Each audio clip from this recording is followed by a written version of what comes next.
Kapag binoto niya siya, alam niyo ito si Kimmer, kawawa ito ba? Hindi siya pumirma sa impeachment ko.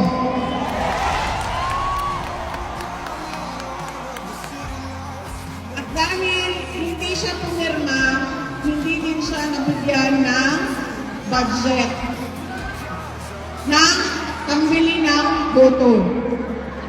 Yung mga pumirma, sila yung madaming budget pambili ng boto. Yan yung 1,000 na natatanggap ninyo.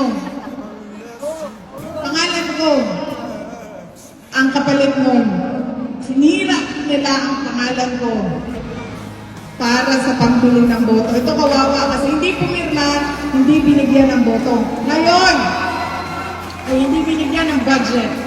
Ngayon, pag pinili nyo si Mayor Kimmer Olaso, piliin nyo na lahat ng nasa likod.